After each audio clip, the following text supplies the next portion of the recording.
पश्चिम बंगाल में आज बीजेपी सरकार का शपथ ग्रहण होने वाला है, जहां पर शुभेंदु अधिकारी लेंगे सीएम पद की शपथ। जी हां, बड़ी खबर आपको बता रहे हैं। शुभेंदु अधिकारी नए बॉस होंगे पश्चिम बंगाल के। कोलकाता में शपथ ग्रहण समारोह का आयोजन किया गया। ब्रिगेड परेड ग्राउंड में स्वाति सुबह 11 बजे शपथ ग्रहण का कार्यक्रम है। तो बिल्कुल देखिए, प्रधानमंत्री नरेंद्र मोदी शपथ ग्रहण में शामिल होने वाले हैं। केंद्रीय गृह मंत्री अमित शाह समेत एनडीए के कई बड़े नेता भी शपथ ग्रहण में मौजूद रहेंगे और एक एक करके तमाम नेताओं के पहुंचने का सिलसिला भी जारी है। देखिए, वक्त कम बचा है और बड़ी तस्वीर पश्चिम बंगाल से लगातार सामने निकल कर आ रही है। शुभेंदु अधिकारी अपने घर से निकल गए हैं और देखिए 11 बजे नई सरकार का शपथ ग्रहण होने वाला है, जिससे जुड़ी हर एक तस्वीर भारत एक्सप्रेस दर्शकों तक पहुंचाएगा। और देखिए, 75 सालों का सूखा बीजेपी का वो खत्म हो रहा है और आज से बीजेपी की सरकार पहली बार स्वाति बीजेपी पश्चिम बंगाल में सरकार बनाने जा रही है। और देखिए, 34 सालों का वाम शासन, उसके बाद 15 सालों का ममता बनर्जी का शासन, उसके बाद लंबा इंतजार किया बीजेपी ने और अब शुभेंदु अधिकारी के नेतृत्व में बीजेपी ने अब यहां अपना मुख्यमंत्री बनाया। और अब आज शपथ ग्रहण समारोह और परेड ग्राउंड में, ब्रिगेड परेड ग्राउंड जो कोलकाता के बीचों बीच स्थित है, साक्षी बनेंगे तमाम एनडीए शासित राज्यों के मुख्यमंत्री और बड़े सियासी दिग्गज।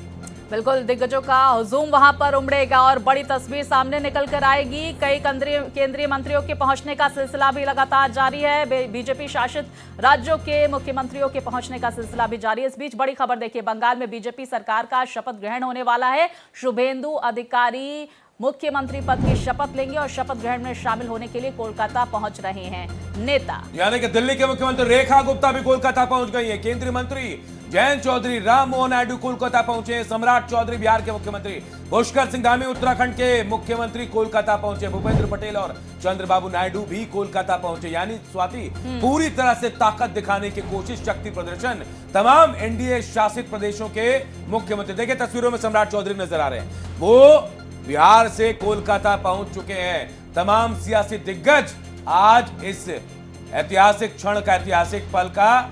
इस बीच बड़ी खबर सामने निकल कर आ रही है। प्रधानमंत्री नरेंद्र मोदी कोलकाता पहुंच चुके हैं। ये बड़ी खबर हम दर्शकों तक पहुंचा देते हैं। बंगाल में बीजेपी सरकार का शपथ ग्रहण होने वाला है, 11 बजे का समय।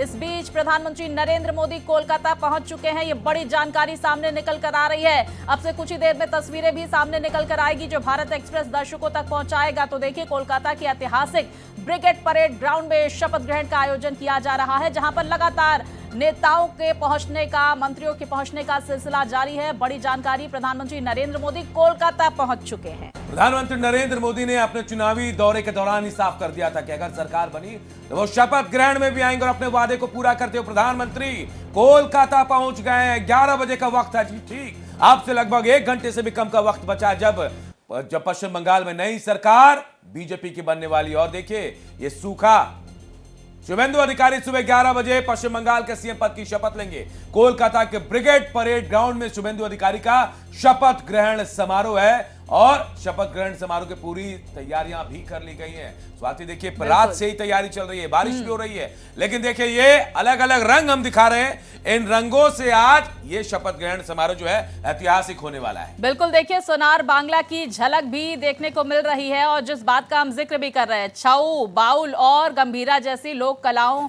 की झलकियां भी वहां पर देखने को मिल रही है, जो झलकियां हम दर्शकों तक पहुंचा रहे हैं। इस बीच बड़ी खबर आ रही है, शपथ से पहले शुभेंदु अधिकारी की तरफ से पोस्ट किया गया, ये सोनार बांग्ला के युग की शुरुआत है, शुभारंभ है। जी हाँ, देखिए, डबल इंजन वाले युग की शुरुआत है, ये शुभेंदु अधिकारी ने पोस्ट किया। यानी एक संदेश देने की कोशिश की है। आज से बीजेपी की सरकार बन रही है और सोनार बांग्ला का सपना सच होने वाला है। आज दशकों के कुशासन का अंत हो रहा है। जी हाँ, ममता बनर्जी 15 साल से मुख्यमंत्री थी और इस दौरान क्या था पूरी दुनिया को, पूरे देश को पता है। लेकिन अब स्वाति देखिए, आज से बीजेपी का शासन होगा यहाँ। और सबसे पहले ये कहा जा रहा है कि पहले कैबिनेट बैठक में बहुत सारी ऐसी योजनाओं जिनका शुभारंभ आज ही के दिन कर दिया जाएगा। और आज बेहद खास दिन है, 9 तारीख रविन्द्रनाथ टैगोर की जयंती और कोलकाता पश्चिम बंगाल के बेहद शुभ दिन इसे माना जाता है। बिल्कुल देखिए, और यही वजह है कि हम तस्वीरें भी जो देख रहे थे, अनूप, उसमें रविंद्रनाथ टैगोर की तस्वीरें भी लगाई गई थी कार्यक्रम स्थल में। इसके साथ ही बंकिम चंद्र चट्टोपाध्याय की तस्वीरें थी और कटआउट्स पूरे कोलकाता में प्रधानमंत्री नरेंद्र मोदी के लगाए गए हैं। आज दशकों के कुशासन का अंत हो रहा है, ये शुभेंदु अधिकारी की तरफ से पोस्ट किया गया। उन्होंने प्रधानमंत्री नरेंद्र मोदी का शुक्रिया अदा किया और किस तरह से सिटी ऑफ जॉय की तस्वीर बदलती हुई नजर आएगी, इसी को लेकर उनकी तरफ से ये पोस्ट किया गया है। तो जाहिर तौर पर जिस बात का हम जिक्र कर रहे हैं, आज ऐतिहासिक दिन है पश्चिम बंगाल की जनता के लिए। इसके साथ ही साथ देखिए ऐतिहासिक दिन भारतीय जनता पार्टी के लिए भी है, क्योंकि पहली बार पश्चिम बंगाल में बीजेपी का मुख्यमंत्री बन रहा है। और ऐसे में देखिए मुख्यमंत्रियों की जो लिस्ट है वो भी काफी ज्यादा नहीं थी। आजादी के बाद देखिए प्रफुल्ल चंद्र घोष रहे, विधान चंद्र रॉय 2 बार रहे, प्रफुल्ल चंद्र सेन रहे, अजय कुमार मुखर्जी रहे, प्रफुल्ल चंद्र घोष फिर से बनाए गए, सिद्धार्थ शंकर रॉय रहे, ज्योति बसु थे और बुद्धदेव भट्टाचार्य थे। और उसके बाद ममता शासन, जिसका 15 साल बाद अब 2026 में अंत हो गया। और अब आज से शुभेंदु सरकार सत्ता संभालेगी। बीजेपी के लिए बड़ी जीत हमने देखा, पश्चिम बंगाल में 207 सीटें भारतीय जनता पार्टी को मिली और अब नई सरकार को लेकर, गठन करने को लेकर कवायद तेज होती हुई नजर आएगी आज जब पश्चिम बंगाल में मुख्यमंत्री के तौर पर शुभेंदु अधिकारी पद और गोपनीयता की शपथ लेंगे। लेकिन अभी सवाल ये भी उठता है स्वाति कि आखिर और कौन कौन से मंत्री हैं, आखिर डिप्टी सीएम का पद होगा या नहीं होगा, या फिर कौन कौन से लोग मंत्री पद में शामिल होंगे, इसकी चर्चा अभी चली रही है। और यह अचानक देखिए जब मंच पर आएंगे तब शायद पता चले कौन है कौन नहीं। लेकिन उस परेड ग्राउंड मैदान की आपको बताऊं, 1 लाख 1.5 लाख से कम लोग अगर स्वाति वहां होते हैं तो मैदान खाली लगता है। इसीलिए टारगेट है कि 1 लाख से ज्यादा लोग इस मैदान में आज पहुंचेंगे। और वहीं आपको बता दें झालमुड़ी की भी खास व्यवस्था की गई है। झालमुड़ी स्वाति आपने देखा पश्चिम बंगाल में जब प्रधानमंत्री इस दुकान पर गए झाड़ग्राम के, वहां से झालमुड़ी खाई और ये चर्चा में आ गया। हम बीजेपी दफ्तर थे, वहां झालमुड़ियां बट रही थी और ये झालमुड़ी अब आइकॉन बन गया है, ब्रांड बन गया है। वहां भी देखिए खास तैयारियां की गई है और आज जब कार्यकर्ता वहां पहुंचेंगे स्वागत भी झालमुड़ी से होगा स्वाति। बिल्कुल। और देखिए अगर हम कोलकाता के ब्रिगेड परेड ग्राउंड का भी जिक्र करें तो अनूप देखिए ऐतिहासिक ब्रिगेड परेड ग्राउंड जो पहली बार बीजेपी सरकार के शपथ ग्रहण का साक्षी बनने जा रहा है। 75 वर्षों में इस मैदान में सत्ता के उत्थान और पतन को देखा है और आज बीजेपी सरकार का यहां पर शपथ ग्रहण होने वाला है। और देखिए कुछ मेहमान भी हमारे साथ जुड़े हैं, साथ ही हमारे कुछ रिपोर्टर्स भी हैं, संवाददाता डॉक्टर सुनील कौशिक वरिष्ठ पत्रकार हमारे साथ जुड़े हैं, हमारे साथ कोमल और प्रशांत त्यागी भी जुड़ गए हैं। सबसे पहले डॉक्टर सुनील कौशिक आपके पास आ रहा हूं। सुनील जी, आपको क्या लग रहा है ये ऐतिहासिक जीत, 75 सालों का सूखा, श्यामा प्रसाद मुखर्जी ने जो सपना देखा अब जाकर पूरा हो रहा है, बहुत बड़ी चुनौती है क्या बीजेपी के लिए? जो शासन वहां था पहले 34 सालों का वाम शासन, फिर 15 सालों का ममता बनर्जी का शासन, इसके बाद कितनी बड़ी चुनौती बीजेपी के लिए? देखिए अनूप जी, श्यामा प्रसाद मुखर्जी की विचारधारा लगभग 22 राज्यों में, 21 राज्यों में है देश में जी। देश का प्रधानमंत्री भी उसी विचारधारा से निकल करके देश का प्रधानमंत्री बना।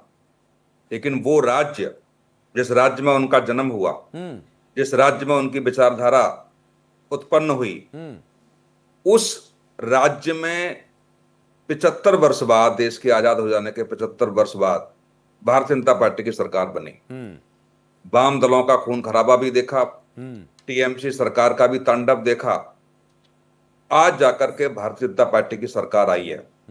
पश्चिम बंगाल का इतिहास यदि आप देखेंगे तो लगभग 4 दशक में 45,000 से ज्यादा राजनीतिक हत्याएं हुई हैं, राजनीतिक कार्यकर्ताओं की हत्याएं हुई हैं जी। ऐसी स्थिति में उस प्रदेश में एक ऐसा दल जो अलग विचारधारा से अलग हटके हो, यदि उसकी सरकार बनती है तो निश्चित तौर से इतिहास लिखा गया है। भारतीय जनता पार्टी ने बहुत प्रयास किया 2011 में, 2016 में, 21 में, लेकिन 20 में जाकर के उन्होंने ही टीएमसी के एक बड़े कार्यकर्ता को भारतीय जनता पार्टी में ला करके, और यही कार्यकर्ता सुनील जी आज सबसे बड़ा चेहरा स्वाति, शुभेंदु अधिकारी जी। शुभेंदु अधिकारी ने जब 2020 में सत्ता संभाली और उसके बाद 5-6 सालों में किस तरह से तस्वीरें बदल कर रख दी, किस तरह से बीजेपी को स्ट्रांग बनाया, और इसी का जिक्र भी हम लगातार कर रहे हैं। सुनील साहब आप हमारे साथ बने रहिए, प्रशांत और कोमल भी हमारे साथ हैं। कोमल, हम आपका रुख कर लेते हैं, क्या जानकारी शपथ ग्रहण को आ रही है? क्या शुभेंदु अधिकारी के अलावा भी कुछ और विधायक मंत्री पद की शपथ लेने वाले हैं? कौन कौन से नाम सामने निकल कर आ रहे हैं? क्या सस्पेंस इसको लेकर? देखिए अभी तक सूत्रों से जो जानकारी आ रही है वो है कि 5 और मिनिस्टर्स जो है इस जो ओथ सेरेमनी है इसमें ओथ ले सकते हैं, जो अभी तक है। लेकिन ये कौन कौन से चेहरे होंगे, दिलीप घोष उसमें हो सकते हैं, उसके अलावा कई अग्निमित्रा पॉल समेत कई और चेहरे जो है वो उसमें हो सकते हैं जी। अगर शपथ ग्रहण समारोह की मैं बात करूं तो मैं चाहूंगी अपने दर्शकों को दिखाए भी कि किस तरीके से वहां पर, क्योंकि भारतीय जनता पार्टी ने जब पश्चिम बंगाल में अपनी पैर जमाने के सोचे तो बंगाल की संस्कृति और कला को साथ लेके चली। हम बार बार कह रहे हैं कि झालमुड़ी बांटी गई, चुनाव के बाद प्रधानमंत्री मोदी ने झालमुड़ी खाई। दरअसल वो झालमुड़ी नहीं थी, वो बंगाल की संस्कृति और परंपरा को दिखा रहे थे कि किस तरीके से हम जुड़े हैं, किस तरीके से उसको आगे ले जा रहे हैं। उस झालमुड़ी को, जो बंगाल का एक खास व्यंजनों में से एक है, उसको न सिर्फ वहाँ बंगाल में ही उन्होंने खाया बल्कि बाहर तक ले गए। जब चुनाव जीता हर जगह बता। और यही वजह है कि झालमुड़ी की डिमांड जो है वो बढ़ गई है पूरे देश में, और हम देख पा रहे हैं कि झालमुड़ी के जो स्टॉल्स है वहां पर लोगों की भीड़ भी बढ़ गई है। कोमल बने रहिए, हम प्रशांत का भी रुख कर लेते हैं। प्रशांत, कौन कौन पहुंच चुका है पश्चिम बंगाल, क्या जानकारी आ रही है? हमने दर्शकों को भी अपडेट दी कि कोलकाता पहुंच चुके हैं प्रधानमंत्री नरेंद्र मोदी, 11 बजे शपथ ग्रहण होने वाला है। इसको लेकर क्या अपडेट आपके पास? जी बिल्कुल, देखिए स्वाति, एक भव्य तरीके से ये शपथ ग्रहण समारोह बीजेपी के द्वारा आयोजित किया जा रहा है। और हो भी क्यों ना, पहली बार पश्चिम बंगाल में एक बीजेपी की पूर्ण बहुमत की और सक्षम बड़ी सरकार बनने जा रही है। तो इसको लेकर तमाम जो इंडिया ब्लॉक के माफ कीजिएगा एनडीए लीडर्स हैं वो इस शपथ ग्रहण समारोह में शामिल होने के लिए पहुंच रहे हैं। चंद्रबाबू नायडू अभी थोड़ी देर पहले पहुंचे हैं, जयंत चौधरी यहाँ पर पहुंचे हैं, और तमाम जो मुख्यमंत्री हैं, करीब 20 मुख्यमंत्री जो है बीजेपी प्रदेश शासित राज्यों के, वो पश्चिम बंगाल पहुंच चुके हैं, शपथ ग्रहण समारोह का हिस्सा होंगे। और भव्य तरीके से जो है शपथ ग्रहण समारोह का आयोजन जो है वो किया गया है। करीब 1 लाख से ज़्यादा लोगों की पहुंचने की उम्मीद है। और ग्राउंड में जहाँ पर शपथ ग्रहण हो रहा है वहाँ पर जगह जगह झालमुड़ी के स्टॉल जो है वो लगाए गए हैं। जैसे मेरी सहयोगी कोमल बता रही थी प्रशांत, मैं वापस आऊंगा आपके पास। मैं को एक बार सुनील जी के पास आना चाहूंगा। डॉक्टर सुनील, मैं आपसे जानने की कोशिश कर रहा हूं कि आपने शुभेंदु अधिकारी के नाम का जिक्र किया। शुभेंदु अधिकारी मतलब एक राजनीतिक परिवार से तो आते हैं। शिशिर अधिकारी पिता केंद्रीय मंत्री रहे, 2 भाई राजनीति में, खुद अविवाहित हैं। और बचपन की बात मुझे जो जानकारी मिली है, मुझे तो ये भी पता चला है सुनील जी कि शुभेंदु अधिकारी बचपन में कहीं ना कहीं रामकृष्ण मिशन बहुत जाते थे, हर शनिवार वहां पहुंचते थे, घर के पैसे दान कराते थे।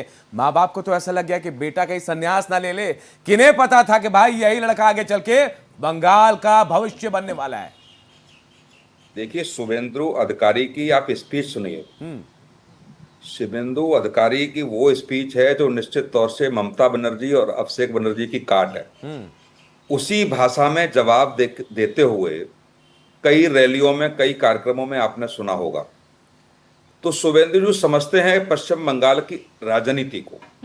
ये भारतीय जनता पार्टी के लिए बहुत मुश्किल था कि एक कार्यकर्ता को डेवलप करके वहां इस स्तर तक पहुंचाना। शुभेंदु जी ने बचपन से राजनीति देखी है, बचपन से पश्चिम बंगाल का वो हाल देखा है जो हमेशा मीडिया में सुर्खियां बना रहा। पश्चिम बंगाल की राजनीति चाहे वाम दलों की रही हो, चाहे टीएमसी की रही हो, बहुत नजदीकी से और उन्हीं लोगों में रह करके देखा है उन्होंने। सबसे महत्वपूर्ण बात यह है।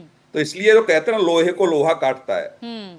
जब 2020 में अमित शाह जी ने जब शुभेंदु जी को ज्वाइन कराया, उस समय के अमित शाह जी के बयान को आप देखिए।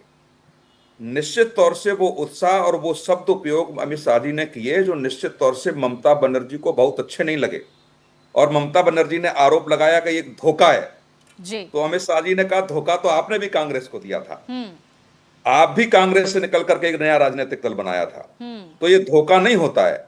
जिन विचारधाराओं के साथ, जिस उम्मीद के साथ कोई व्यक्ति राजनीति में आता है और वो उसकी पूर्ति न कर पाए, तो निश्चित तौर से वो बदलाव चाहता है, चाहे उसी पार्टी में रह करके, चाहे दूसरी पार्टी में जाकर के, या तीसरा नई पार्टी का गठन करके। कौशिक साहब, हम ये भी आपसे समझ लेते हैं कि आखिर चुनौतियां कौन कौन सी रहने वाली है और किन चुनौतियों पर सबसे पहले काम करते हुए नजर आएंगे शुभेंदु अधिकारी। अच्छा, ये भी चर्चा है कि शुभेंदु अधिकारी के साथ कुछ और विधायक भी मंत्री पद की शपथ ले सकते हैं। आपको क्या लगता है कि आज सिर्फ मुख्यमंत्री पद की शपथ लेंगे शुभेंदु अधिकारी या फिर कुछ और जो विधायक है वो मंत्री पद की शपथ ले सकते हैं, क्योंकि अभी भी इस पर सस्पेंस बरकरार है। आपने चुनावों के दौरान पूरा विश्लेषण किया, मतगणना को लेकर भी विश्लेषण किया, अब जरा समझ लेते हैं आज की तस्वीरों को।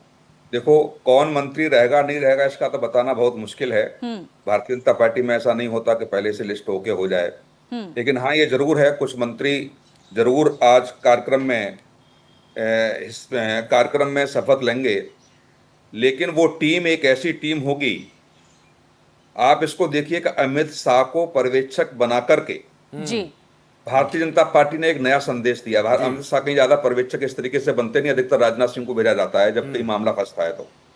लेकिन आज यदि पश्चिम बंगाल में अमित शाह को भेजा गया है तो अमित शाह एक दिन पहले पहुंच करके उस टीम का ब्लूप्रिंट तैयार कर रहे हैं, जो टीम पश्चिम बंगाल में टीएमसी को टक्कर नहीं, टीएमसी को खत्म करने का सुनील जी, अमित शाह ने पहले ही कह दिया था कि अगर दीदी से लड़ाई करना है, लड़ना है तो फाइटर चाहिए था, और यही फाइटर है शुभेंदु अधिकारी। और कल देर रात तक मीटिंग हुई है, तमाम लोग राजभवन गए थे मिलने के लिए राज्यपाल से, लेकिन शुभेंदु अधिकारी वहां से निकलकर सीधे अमित शाह के पास पहुंचते हैं नोवाटेल होटल में, वहां मीटिंग चली है, वहां बहुत देर तक मंथन हुआ, उसके बाद हो सकता है कोई फाइनल लिस्ट बनी होगी।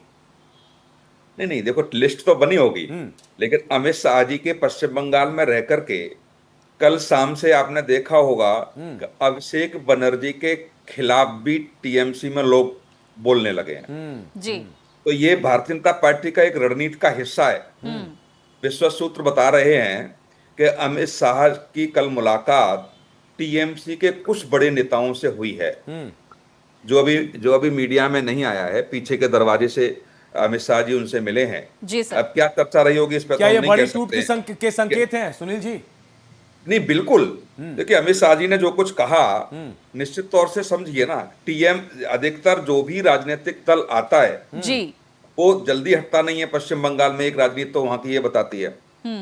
दूसरी सबसे महत्वपूर्ण, जो राजनीतिक दल जिससे लड़ता है वो खत्म हो जाता है।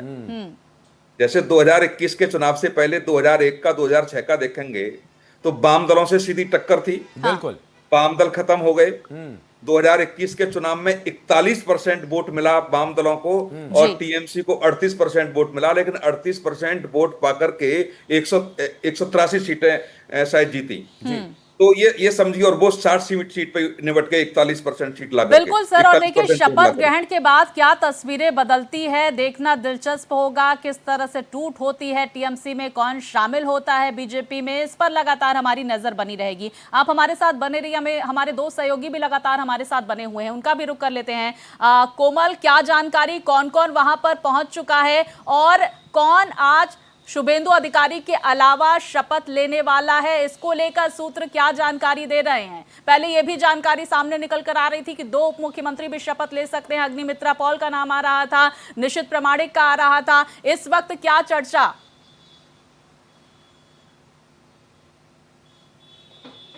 देखिए, काफ़ी सारे बीजेपी एनडीए शासित जो राज्य हैं उनके मुख्यमंत्री उप मुख्यमंत्री जो है वो लगातार पहुंच रहे हैं। बीजेपी के वरिष्ठ नेता भी पहुंच रहे हैं, जेपी नड्डा पहुंच चुके हैं, पहले ही स्मृति ईरानी पहुंची हैं वहां पर।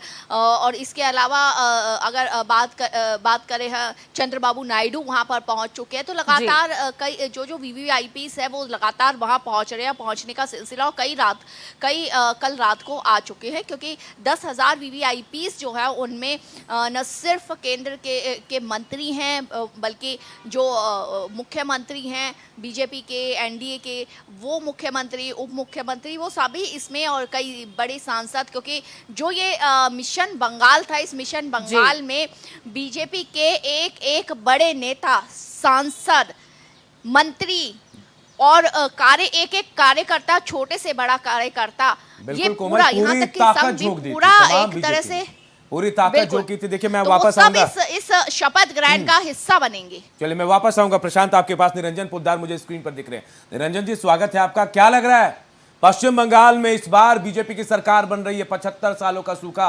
34 साल का वाम शासन का जो दंश था वो खत्म हुआ, 15 सालों का टीएमसी का। इसके बाद लंबे इंतजार के बाद बीजेपी आज अपना पहला मुख्यमंत्री, पहली बार सरकार बनाने जा रही है।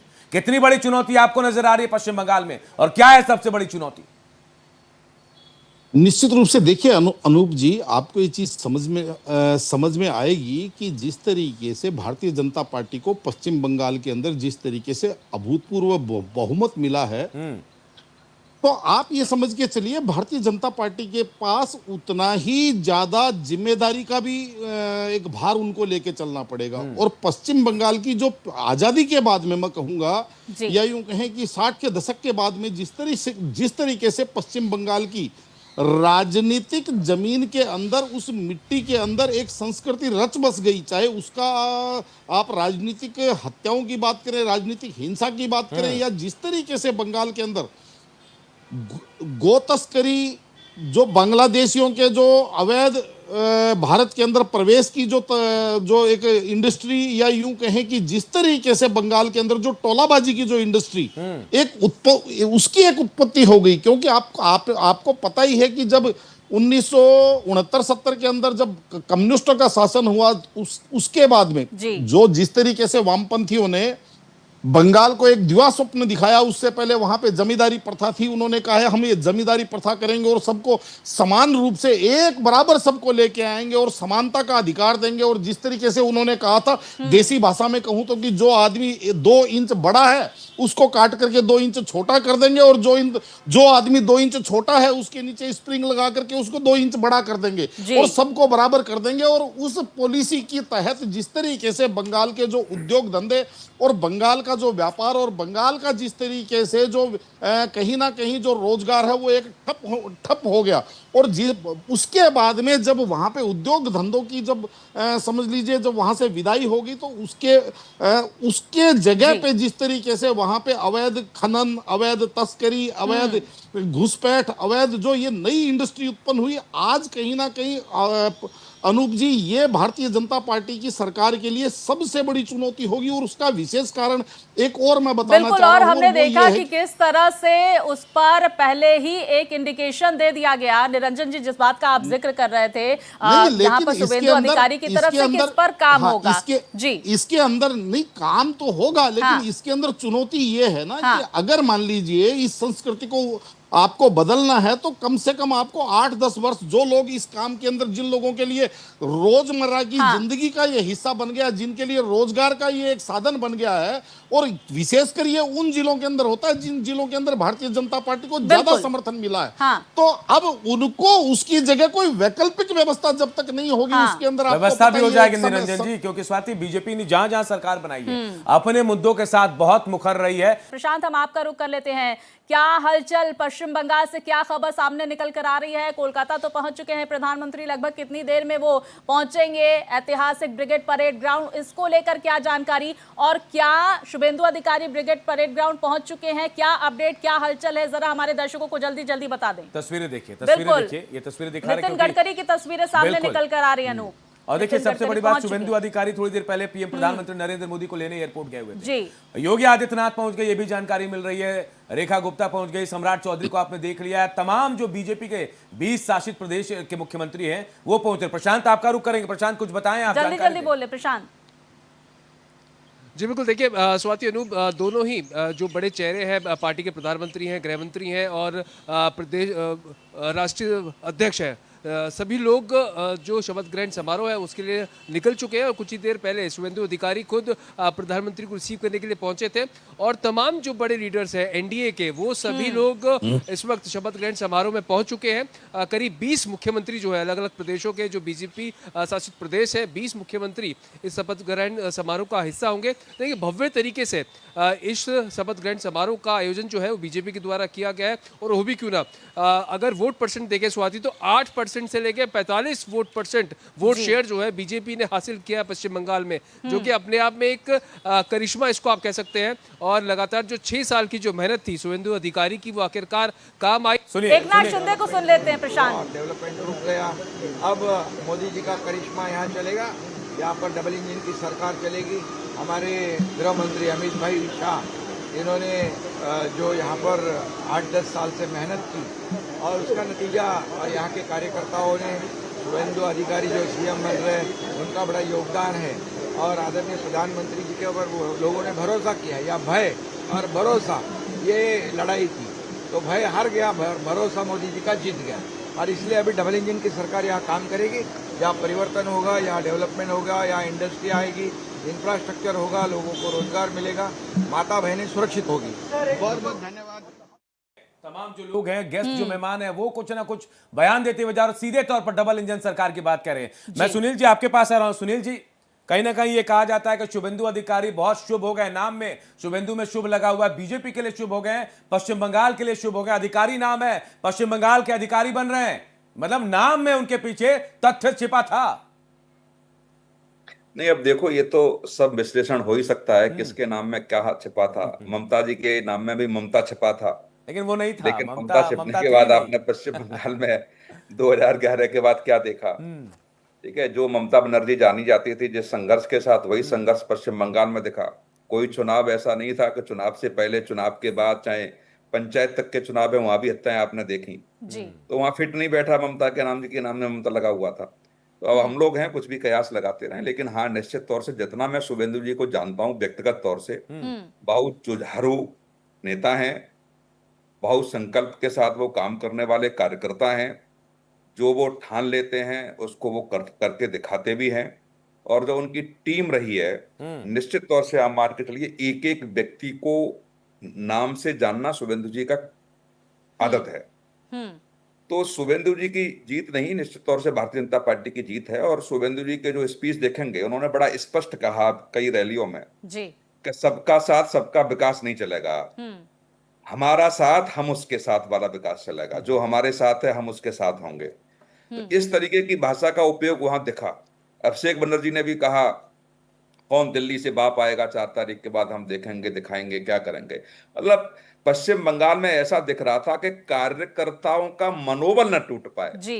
कार्यकर्ताओं के मनोबल को एनर्जी देने वाली स्पीच हुआ करती थी। मतलब यदि कार्यकर्ता वहां टूट गया, कार्यकर्ता की स्थिति खराब हो गई, तो निश्चित तौर से कुछ भी हो सकता है। अब तो स्वाति मुझे लग रहा है अभिषेक बनर्जी के लाले पड़ जाएंगे। 300 का टारगेट लेके वो कहीं भी निकल जाते थे, दिल्ली पहुंचे थे बंगाल की पुलिस लेके, अब वो नहीं मिलेगा शायद। स्वाति, अभिषेक को इसीलिए दिक्कत हो रही है। नहीं, देखो, एक और चीज समझिए आप, संघर्ष जब तक नहीं रुकेगा पश्चिम बंगाल में, जब तक हत्याएं नहीं रुकेंगी, कि जिनके परिवारों की हत्या हुई है, जिन परिवारों में बलात्कार हुए हैं, सरकार ने उनको न्याय नहीं दिया। आप ये देखिए, संघर्ष में क्यों होता है? को वाम दलों के कार्यकर्ताओं ने जो कुछ भी किया, वो टीएमसी के कार्यकर्ताओं ने उसका प्रत्युत्तर दिया।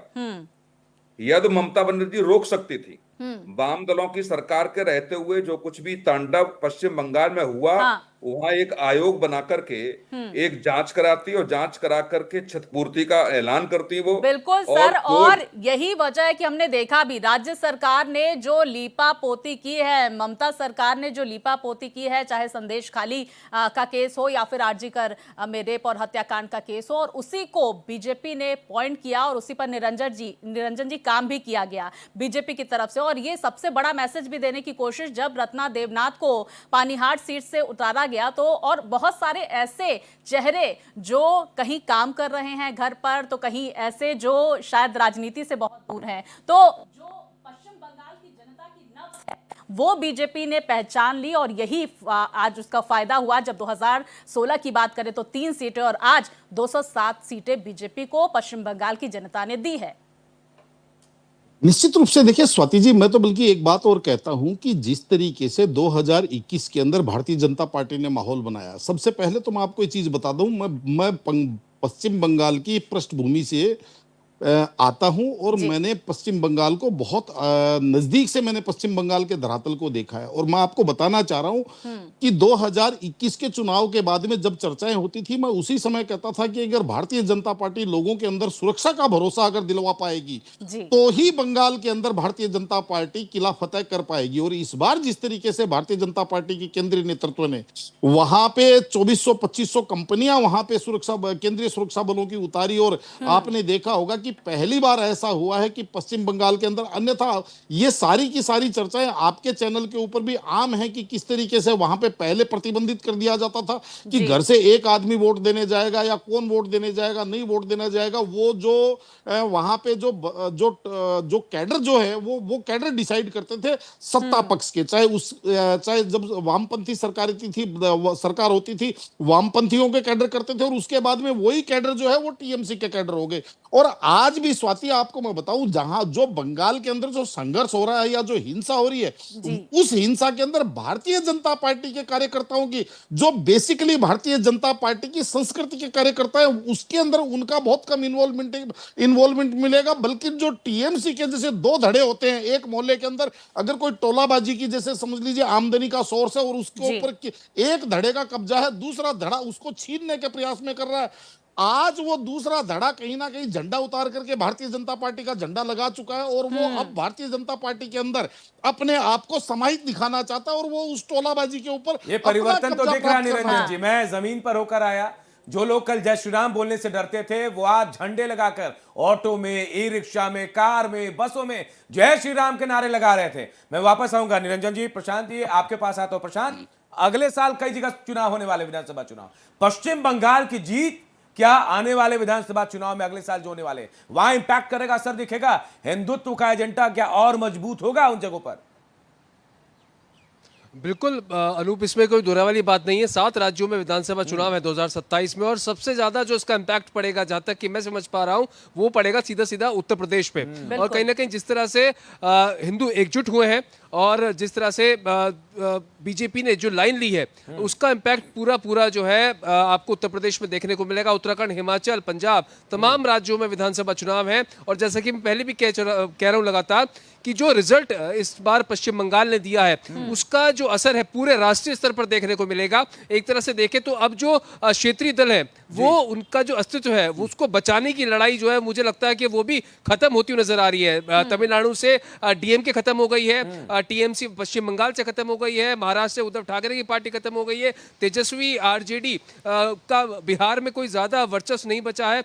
अब जो आखिरी जो दाव है वो देखना होगा कि समाजवादी पार्टी, जो अखिलेश यादव उनके प्रमुख है, कल जिस तरह से ममता बनर्जी से उन्होंने मुलाकात की थी और साफ तौर पर कांग्रेस पर भी निशाना उन्होंने साधा है कि हम किसी का साथ नहीं छोड़ते। तो इस तरह की जो लाइन है वो अब ये बताती है कि जो 27 रीजनल पार्टीज कहां बचेंगी। बीजेपी जिस तरह से बढ़ रही है स्वाति, पता नहीं क्या होगा रीजनल पार्टी। और यही डर है अनूप, हमने देखा भी जिस बात का आप जिक्र कर रहे हैं प्रशांत, अखिलेश यादव ममता बनर्जी से मिलने पहुंचे और उसके बाद बाकायदा ममता बनर्जी की और एमके स्टालिन की तस्वीर शेयर करते हुए ये कह रहे हैं कि हम किसी का साथ नहीं छोड़ते। प्रशांत बने रहिए, हम कोमल का भी रुख कर लेते हैं। कोमल, एक बार फिर से हम पश्चिम बंगाल की कैबिनेट का भी जिक्र कर लेते हैं। क्या लगता है महिला ब्रिगेड की जिन्होंने मोर्चा खोल रखा था टीएमसी के खिलाफ पूरे पश्चिम बंगाल में, उनकी क्या भागीदारी कैबिनेट में देखने को मिल सकती है? पश्चिम बंगाल की किसे कौन कौन से चेहरे जिन्हें कैबिनेट में शामिल किया जा सकता है? जानकारी ये भी सामने निकल कर आ रही है कि आरजी कर रेप विक्टिम की जो मदर है रत्ना देवनाथ, उन्हें भी कैबिनेट में मंत्री पद की जगह मिल सकती है। क्या जानकारियां इसको लेकर? बिल्कुल, देखिए कैबिनेट में जो है वो महिलाओं की भागीदारी होगी, साथ में दलित, आदिवासी सभी चेहरों को लाया जाएगा। पूरा समीकरण जो है बैठाया गया है। ये जो जानकारी है वो मिल रही है। लेकिन आपको एक नई जानकारी दे देती हूँ कि शुभेंदु अधिकारी शपथ ग्रहण समारोह के लिए निकल गए। और खास बात ये है कि वो मंच पर जब शपथ लेंगे तो भगवा कपड़े में जो है भगवा पहने में नजर आएंगे। और खास बात ये इसलिए है क्योंकि जब ममता बनर्जी का साथ छोड़ा था तो 6 सालों में उन्होंने बंगाल में जिस तरीके से हिंदुत्व को लेकर के जिस तरीके से प्रतिबद्धता जताई, प्रखर हुए। और ये बहुत खास भी था वो तब, क्योंकि घुसपैठिए जो है वो जमे हुए थे न सिर्फ आसाम में बल्कि बांग्लादेश में भी, और आसपास पाकिस्तान, जिस तरीके से पाकिस्तान हरकतें करता है या बांग्लादेश की सीमा जो लगी हुई है वहाँ से घुसपैठिए लगातार आते हैं। वहाँ पिछले दिनों जो इस तरीके से देखा गया एंटी इंडियन गवर्नमेंट जो एक्टिविटीज़ वहाँ पर देखी गई बांग्लादेश में, उसको लेकर के बहुत बहुत जरूरी था कि शुवेंदु अधिकारी जो हिंदुत्व को लेकर के प्रतिबद्धता थी और जिसकी भाजपा लगातार बात करती है उसको मजबूती से जो है वो बंगाल में लाए। लेकिन इसका मतलब ये नहीं है कि जो वहाँ के नागरिक है, चाहे मुस्लिम है या कुछ किसी और धर्म के या रिलीजन के हैं, उनको किसी तरह की परेशानी हो। लेकिन ये एक जरूरी बात है कि घुसपैठियों का मुद्दा जो उठाए था और हिंदुत्व का जो एजेंडा उठाया था वो जी बिल्कुल। सबसे बड़ा मुद्दा जिस पर खास बीजेपी बात काम ये भी भी है करेगी। अनूप। हाँ जी बोलिए बोलिए। बिल्कुल अनूप, मैं आपको ये भी बताना चाहूंगी ना, देखिए आजादी के बाद से अगर परसेंटेज देखा जाए राज्य में अगर मुस्लिम आबादी का और हिंदू आबादी का, तो वो एकदम लगातार जो है वो बढ़ा है। कैसे बढ़ा है मुस्लिम आबादी का? जाहिर सी बात है, घुसपैठिए आते हैं, आपके यहाँ की नागरिकता, झूठी नागरिकता लेते हैं, वोटर बनते हैं जो एसआईआर से कटे वोट। तो असल में जो नागरिक है, चाहे वो किसी भी धर्म के है, वो अगर असल आपके यहाँ के नागरिक है, उन्हीं का अधिकार जो है वो है। तो इस पर बीजेपी जो है ये उम्मीद की जा रही है वादे के अनुसार काम करेगी और शुवेंदु अधिकारी उसके लिए परफेक्ट जो है बीजेपी को चेहरा दिखाई दिया। और इसलिए वो आज अब कुछ ही देर में शपथ लेंगे और होटल से अमित शाह और राष्ट्रीय अध्यक्ष बीजेपी के नितिन नवीन वो भी निकल चुके हैं और कुछ ही देर में जो है आपको दिखाई देगा बंगाल की कला, संस्कृति और बिल्कुल। के साथ लगातार कोमल हम वो तस्वीरें भी दर्शकों को दिखा रहे हैं, किस तरह से सोनार बांग्ला की झलक वहां पर देखने को मिल रही है। सांस्कृतिक कार्यक्रमों का आयोजन हो रहा है क्योंकि आज पश्चिम बंगाल के लिए बेहद महत्वपूर्ण दिन शपथ ग्रहण को तो है ही, इसके साथ ही रविंद्रनाथ टैगोर की जयंती है। और ऐसे में वहां पर जिस तरह से उत्साह भी कार्यकर्ताओं का है वो भी हम देख रहे थे अनूप। जो कार्यकर्ता बड़ी तादाद में हाथों में झंडे लेकर कोलकाता के ऐतिहासिक ब्रिगेड परेड ग्राउंड पहुंच रहे थे। और अब से कुछ ही देर में प्रधानमंत्री नरेंद्र मोदी की तस्वीरें भी आगे आने शुरू होंगी। और जानकारी कौशिक साहब हम आपका रुख करते हैं और ये जरा समझ लेते हैं जिस बात का जिक्र अभी अनूप और प्रशांत कर रहे थे कि 2027 की रूपरेखा भी इस कैबिनेट में देखने को मिलेगी। क्या मैसेज देने की कोशिश होगी? इसमें किस समुदाय की कितनी भागीदारी हो सकती है सर? देखो, जिस वोट बैंक के कारण पश्चिम बंगाल की सरकार लगातार सत्ता में थी जी, उसी वोट बैंक के आधार पर 2027 में समाजवादी पार्टी आना चाहती थी। जिस तरीके से हिंदुओं को इकट्ठा करके जो भारतीय जनता पार्टी ने एक सशक्त संदेश दिया, उसका प्रभाव तो पड़ेगा जी। क्योंकि आप देखेंगे कि आदित्य जी, योगी जी, मुख्यमंत्री जितनी रैली पश्चिम बंगाल में कर रहे थे बिल्कुल, और जो कुछ भी कह रहे थे उसका जवाब अखिलेश यादव उत्तर प्रदेश में बैठ के दे रहे थे। एक भी जवाब योगी जी का ममता बनर्जी ने नहीं दिया, वहां ना अभिषेक बनर्जी ने दिया। केशव प्रसाद मौर्य क्यों सुन लेते हैं सर? इस अवसर की प्रतीक्षा केवल पश्चिम बंगाल के लोगों को नहीं, पूरे हिंदुस्तान के लोगों की थी। और माननीय प्रधानमंत्री जी के वादे पर भरोसा करके पश्चिम बंगाल की जनता ने जो आशीर्वाद दिया है, भारतीय जनता पार्टी उन हर वादों को पूरा करेगी शुवेंदु अधिकारी जी के नेतृत्व में। देखिए, उत्तर प्रदेश के डिप्टी सीएम दोनों पहुंचे हुए हैं और साथ में कैबिनेट भी है। बहुत अभिनंदन करता हूं, बधाई देता हूं। ब्रजेश पाठक, ये तमाम लोग देखिए पूरा। रूपा गांगुली को सुन लेते हैं। For the people of West Bengal. हाँ please, exactly. So it's a very big day for the people of West Bengal. They have given us this mandate. It's them, and now everybody will work and do their best so that West Bengal development actually happens now. आज रविंद्र जयंती का दिन है और उसके उपलक्ष्य में ये कार्यक्रम रखा गया है। रविंद्र संगीत भी हर जगह बज रहा है। तो बीजेपी को कहा गया था कि बाहरी पार्टी है, तो क्या ये साबित करने की एक तरह से कोशिश है? ये कोई साबित करने की बात नहीं है। डॉक्टर श्यामा प्रसाद मुखर्जी की भूमि को अगर आप बोलना चाहते हैं कि वो बाहर के पार्टी है, तो इसके जैसा ये इसका क्या जवाब दिया जाए, बोलिए तो। Thank you very much. तो देखिए, लगातार प्रतिक्रियाओं का दौर जारी और तस्वीरें भी लगातार हम दर्शकों तक पहुंचा रहे हैं। हमारे साथ मेहमान जुड़े हुए हैं और इसी के साथ ही साथ हमारे साथ मेरे तमाम सहयोगी भी जुड़े हुए हैं। तस्वीरें सामने निकल कर आ रही हैं। राज्यपाल वहां पर तस्वीरों में देखे जा सकते हैं और देखिए लगातार तस्वीरों पर भारत एक्सप्रेस की नजर है। कौशिक साहब, आप अपनी बात पूरी करें सर। मैं वही कह रहा था कि जो भी उत्तर प्रदेश के मुख्यमंत्री कड़े शब्दों में वहां के शासन की निंदा कर रहे थे और जो भी बातें उन्होंने उत्तर प्रदेश के शासन को लेकर के भी कही, उसका जवाब अखिलेश यादव उत्तर प्रदेश में बैठ करके और समाजवादी पार्टी की सरकार के तमाम बड़े नेता दे रहे थे। तो ये तो था कि चुनाव तो पश्चिम बंगाल में हो रहा है, लेकिन उसका प्रभाव उत्तर प्रदेश में पड़ेगा। तो समाजवादी पार्टी के नेता यहाँ भी क्रिटिसाइज कर रहे थे बार बार उनके बयानों को लेकर के, और अखिलेश यादव यदि वहां गए हैं तो निश्चित तौर से वो उस वोट बैंक को साधने के लिए गए हैं जिस वोट बैंक के आधार पर वो 2027 में सत्ता में आना चाहते हैं।